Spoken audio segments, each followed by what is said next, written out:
Anak-anakku, dengarkan baik-baik, karena cerita ini bukan sekadar dongeng. Ini adalah jejak sejarah yang dibungkus misteri.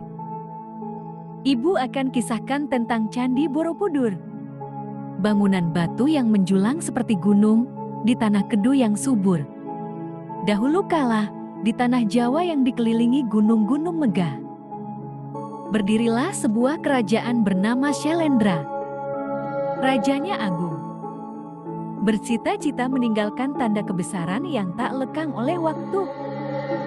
Maka, diperintahkanlah ribuan rakyat untuk membangun sebuah candi besar. Tempat memuja, tempat belajar, sekaligus lambang perjalanan menuju pencerahan. Tetapi, anak-anakku, bukan mudah membuat bangunan sebesar itu. Rakyat harus mengangkut batu dari sungai, dari kaki gunung, sejauh berhari-hari perjalanan. Batu-batu itu berat sekali, dipahat, disusun, lalu ditumpuk setinggi langit. Bayangkanlah, tubuh mereka basah oleh keringat. Tangan mereka penuh luka, tetapi mereka tetap bekerja. Sebab bagi mereka, suara raja adalah titah yang tak bisa dibantah. Namun, ada hal yang membuat mereka gelisah. Pada malam-malam tertentu, Gunung Merapi di utara memuntahkan cahaya merah ke langit. Para tetua kampung berbisik, itu pertanda alam sedang marah. Kata mereka, tanah yang digali dan bukit yang dipangkas untuk membangun candi telah membangunkan roh-roh tua. Kadang, saat malam tiba, para pekerja mendengar suara gamelan gaib mengalun dari kejauhan. Suara itu tidak berasal dari manusia, melainkan dari alam yang sedang menegur. Begitulah, cucu-cucuku. Sejak awal berdirinya Borobudur, candi itu bukan hanya tentang batu dan pahatan. Ia juga tentang peluh rakyat, tentang isyarat langit, dan tentang rahasia bumi yang tak bisa dijelaskan dengan akal semata. Cucu-cucuku, setiap hari ribuan orang bekerja di bawah terik matahari. Mereka bukan hanya laki-laki kuat, tapi juga perempuan yang mengangkut air. Bahkan anak-anak yang membantu membawa batu kecil. Tak ada satupun yang bisa menolak perintah raja. Para pekerja berbaris, memikul batu-batu besar di pundak. Jalan menuju bukit tempat candi didirikan begitu curam. Bila satu orang jatuh, orang lain harus menggantikannya. Tubuh-tubuh yang lelah, suara batuk, dan tangisan kadang terdengar bercampur dengan bunyi palu yang memahat batu. Namun, ada hal aneh yang sering mereka rasakan.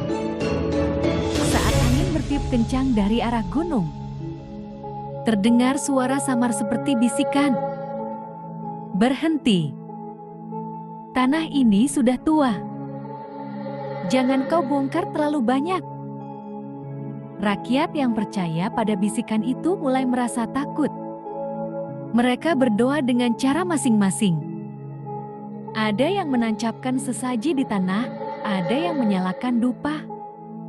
Tetapi pekerjaan tetap berjalan, karena titah raja adalah di atas segalanya. Pada suatu malam, seorang lelaki tua yang bijak dari desa terdekat bermimpi. Ia melihat seekor burung gagak hitam hinggap di puncak candi yang masih separuh jati. Burung itu berbicara dalam bahasa manusia. Jika kau lanjutkan, maka peluh akan berubah jati derita. Dan derita akan menjadi ingatan yang abadi dalam batu-batu ini. Ketika ia menceritakan mimpi itu, sebagian orang merinding. Sebagian lainnya menganggapnya hanya bunga tidur. Tetapi sejak malam itu, setiap kali mereka menyusun batu, mereka merasa seolah ada mata yang mengawasi. Begitulah, cucu-cucuku. Sejak awal, Borobudur tidak hanya dibangun oleh tangan manusia. Alam pun ikut bicara. memberi tanda-tanda yang hanya bisa dimengerti oleh hati yang peka.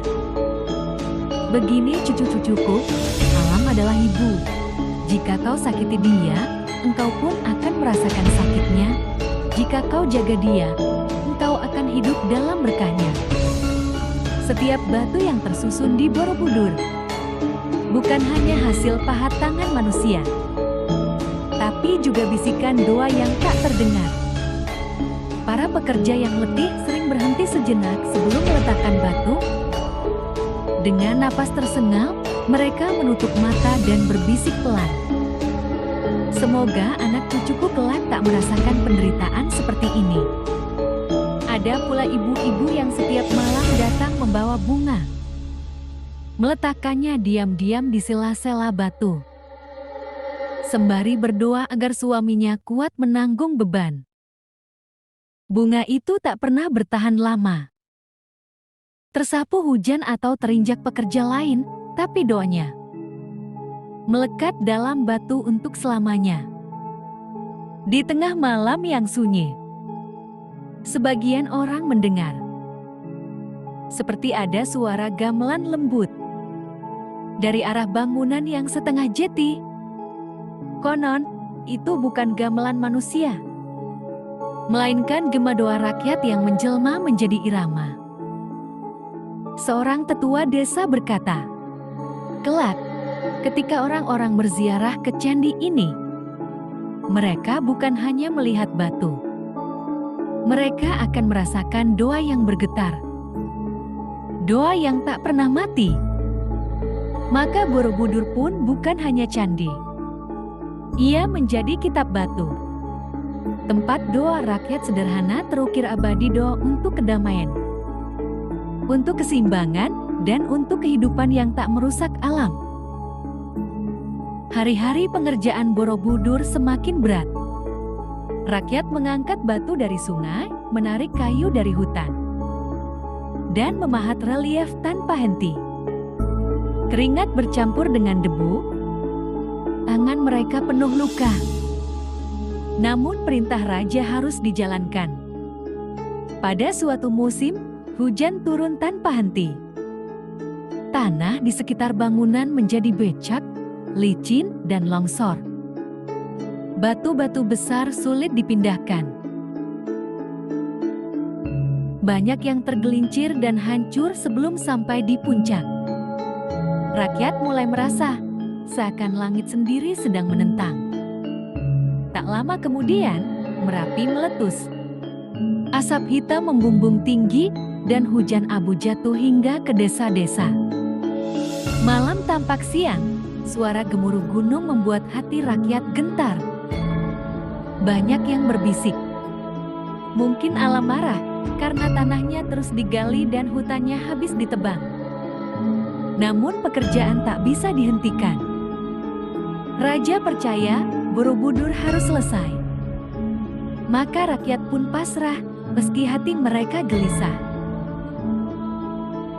Ingatlah, manusia boleh membangun sebesar apapun, tapi jika melawan alam, ia hanya sedang menyiapkan kehancurannya sendiri.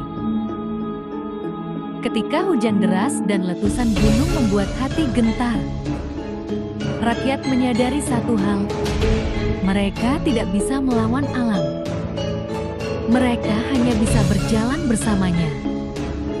Maka setiap malam, setelah kerja seharian, rakyat berkumpul di bawah sinar bulan. Mereka menyalakan pelita minyak, menabur bunga sederhana, lalu duduk diam. Tidak ada suara selain desir angin dan gemuruh jauh dari Merapi. Mereka berdoa bukan hanya untuk kekuatan mengangkat batu, tetapi juga untuk keseimbangan.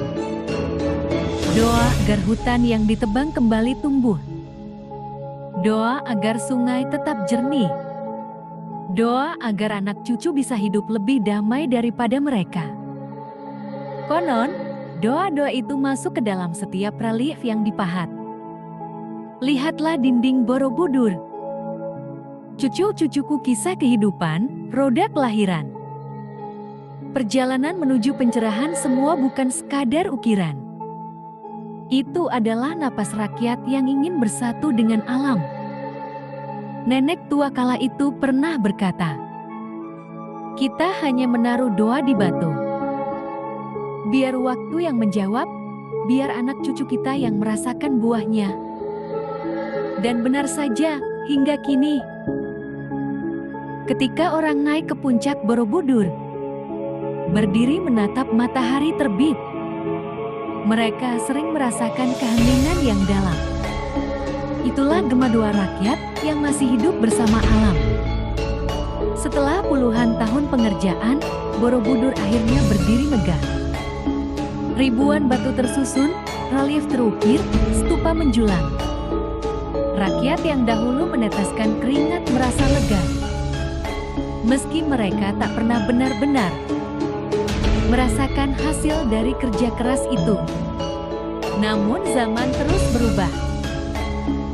Dinasti berganti. Perang dan perebutan tahta pecah di tanah Jawa, rakyat sibuk dengan kehidupan baru.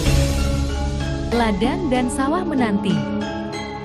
Dan perlahan, Borobudur ditinggalkan. Hutan mulai merayap naik. Ranting-ranting pohon tumbuh di sela dinding batu. Lumut menutup relief. Tanah longsor menimbun kaki candi. Hingga akhirnya, Borobudur tertelan oleh sunyi. Seolah menjadi bagian dari gunung dan bukit di sekitarnya. Selama berabad-abad, orang hanya mengenalnya lewat bisikan, sebuah bukit batu aneh di Kedung. Tempat burung-burung dan hinggap terlalu lama. Barulah di masa penjajahan, ketika orang asing datang meneliti. Semak belukar dibersihkan, dan Borobudur kembali tampak. Mereka terkejut melihat bangunan sebesar gunung, penuh ukiran yang menceritakan kehidupan. Tetapi, cucu-cucuku, meski ditemukan kembali jejak rakyat kecil yang memeras tenaga, air mata, dan doa di baliknya nyaris tak disebut. Yang terlihat hanyalah keindahan. Sementara penderitaan yang pernah terukir di setiap batu hanya bisa dirasakan oleh hati yang peka. Borobudur hari ini tampak indah, dikunjungi orang dari seluruh dunia. Mereka naik ke puncak, memotret matahari terbit, mengagumi keagungan masa lalu. Tapi jarang yang berhenti sejenak untuk bertanya, siapa yang dulu mengangkat batu-batu itu? Siapa yang menorehkan ukiran dengan tangan penuh luka? Ingatlah, Borobudur bukan hanya batu. Ia adalah kitab bisu, tempat doa, harapan, dan penderitaan rakyat kecil tersimpan. Setiap relief adalah cerita kehidupan, setiap stupa adalah tanda pengorbanan. Dan pesan yang tertinggal hingga hari ini sederhana, cucu-cucuku. Manusia bisa membangun setinggi gunung. Tapi jika melupakan alam dan sesamanya, maka semua hanya akan kembali ditelan sunyi. Maka jagalah alam ini, jagalah sesama. Agar doa yang dulu ditanam di batu Borobudur tetap hidup di hati kita. Warisan leluhur bukan sekadar bangunan atau peninggalan yang tampak oleh mata. Di dalamnya ada jejak peluh rakyat.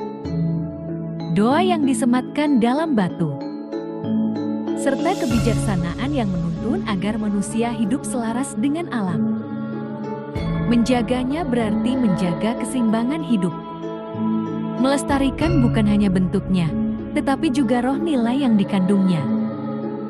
Bila kita lalai, maka yang hilang bukan sekadar candi, melainkan jati diri dan arah perjalanan kita sebagai manusia.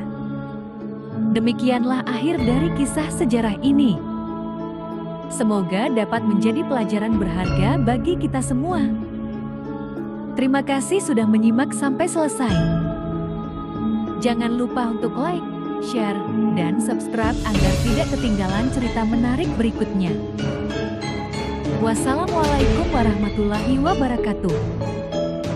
Sampai berjumpa lagi.